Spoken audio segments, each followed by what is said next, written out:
All right, so today we're talking about penetration, and not like the typical penetration you would think about. We're talking about digital penetration.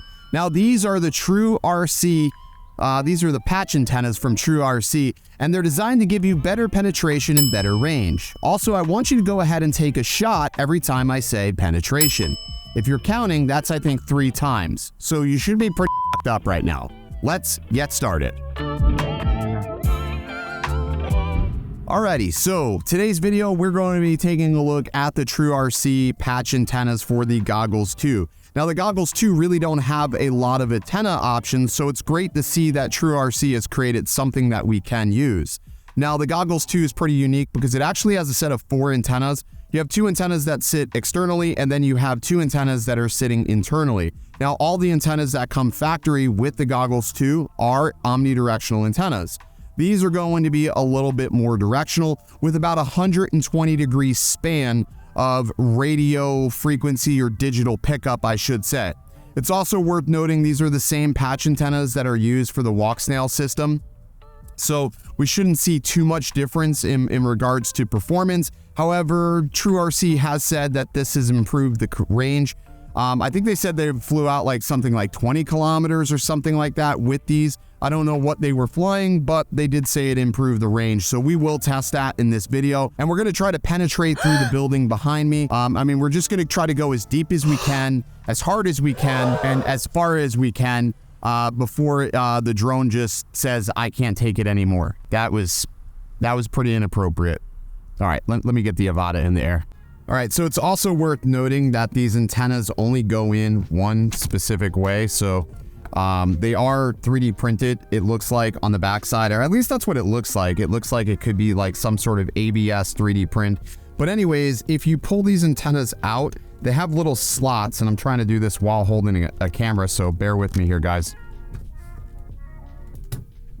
All right, so now that I got that out of there, you'll notice that there are slots. These slots are pretty much left and right, so make sure that you are putting them in correctly. Don't try to force it in a hole that it doesn't want to go into, because it's just not going to work, and things don't like when you try to force it into a hole that something doesn't belong in. So make sure you get that correctly put in there, and then just, go in there sort of nicely, and that's pretty much it. So they don't fold down, so you're going to lose a little bit of portability, but honestly, that may be worth the trade-off. So let me get the Avata in the air and we'll test this out. Alrighty, so now that we've got the Avata booted up, let's go ahead and just send it. We're going to send it directly behind this building and just try to push it down that fairway and see how far we can go before we start losing signal.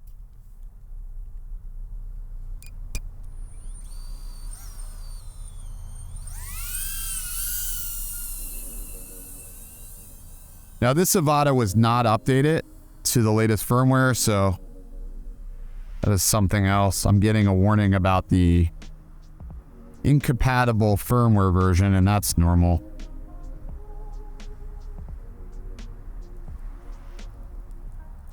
So far, best I can see, I'm not having any RC loss. I'm going to start turning my head towards here again because this is pretty omnidirectional. I'm not really losing any. Well, lost 1 bar, but I'm pretty low. We're way behind the building.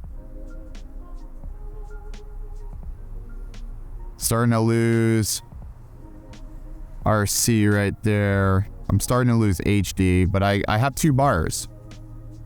I still have 13, 12, 10, 9. All right, so I'm starting to get down to like the single digits here. So now that I've raised my head, I'm able to really push it down this fairway here, and I'm back up to 50. And I'm at about 76 feet. Why do I hear a plane? Oh, it's because I do hear a plane. So yeah, so you definitely are getting better range. I don't think we've ever pushed it out quite this far down this fairway. Let's see if we can go all the way down the fairway here. So we're pretty good.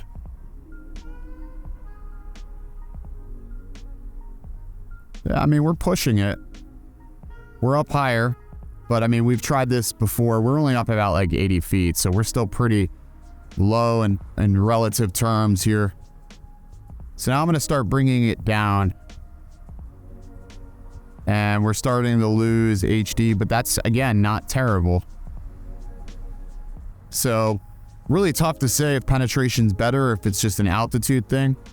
I'll have to bring it back in, and I'll try that same test with the stock antennas next. Oh, that's somebody's backyard.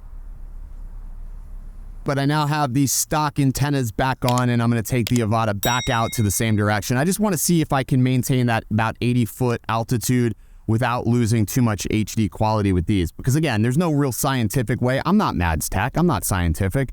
But I'm just giving you the sort of the Joe Blow scenario on whether or not these are worth it. All right, let's try that out.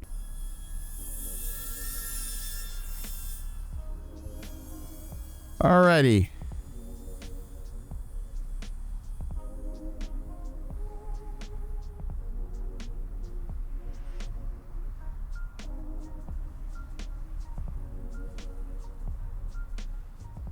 So same distance, we're just gonna go like try to do the same, like not increase altitude till we start losing HD. And dropping a bar. Let's see, I know how far I can go on these before it starts really dropping. 2 bars, we're down to 17. I'm gonna try to push it a little further here. Back up. I'm gonna tilt my head. 9, okay, we're starting to get pixelation, going up, increasing altitude. All right, so now we're back to 3 bars, not full bars. 15 megabytes, 43 feet. I'm gonna come all the way up to 80 feet because that's where we were. I'm still not getting 50 megabits like I was with the patch antennas. 32, 36, 39, 50. So now we're at 50. So pretty similar. Performance is pretty similar. I will say that I felt like I was able to achieve 50 megabits quicker with the patch antennas than I was with this. All right, now here it's a little struggle. It's a struggle coming back at a higher altitude. So right at about here, I started lowering my altitude.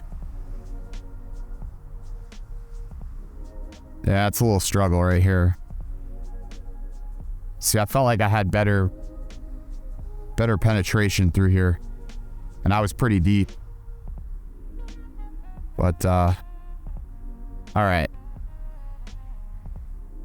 so we'll bring this back. So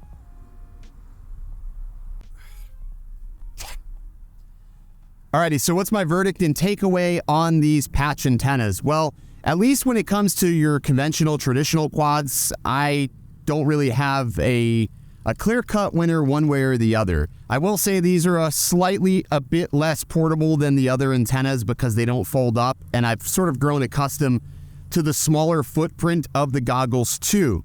On the Avata, it definitely seemed like a bit of an improvement. Again, could be placebo. You'll have to watch it back to make your own decision. On the standard traditional quads, I was definitely having some issues with the drone that I was flying. Again, I'm using a KISS, I'm using a FetTech build, and FetTech isn't necessarily updated if you are running the KISS firmware to support battery voltage, so it could be something happening there, but it's definitely having some strange oscillation that I wasn't experiencing before. So that is something that I probably need to look at and possibly even need to rebuild this one. So, but anyways, penetration wise, these are okay. I think they do good, especially through this building. This is always a good spot to test because I've flown here so many times before with other things. These I think are like $59-$60. So you got to sort of weigh out the pros and cons. Is it really worth, upgrading to something that you may not necessarily feel? If you're flying things that are super long range and you're being very directional, meaning you're facing the direction in which you're flying, then yes, these could be a valuable upgrade. But if you're not doing those things, I don't think it's worth upgrading. The other reason why you may think about purchasing these over something else is because you lose one of your antennas. I had a buddy of mine lose his antennas, and he couldn't get DJI for the life of him to sell him just the antenna. So that's something worth thinking about. All right, that's going to do it for this video. If you enjoyed, be sure you hit subscribe. And stay tuned for more future content. I will see you in the next video. Stay original. Now, when it comes to creating thumbnails for something to do with penetration, it's really all about the face. You got to start off like you're interested in the product. You got to be like, okay, wow, I'm interested. But then you want to go straight to the arousal stage. So the arousal stage looks something like where you're increasingly getting happier, and then you're like, and then you sort of get this grin, like you're super aroused. Like let's say if you were at a strip club with your best friend and he's having a green salad. Now, green salad is Jersey for money. He's throwing money.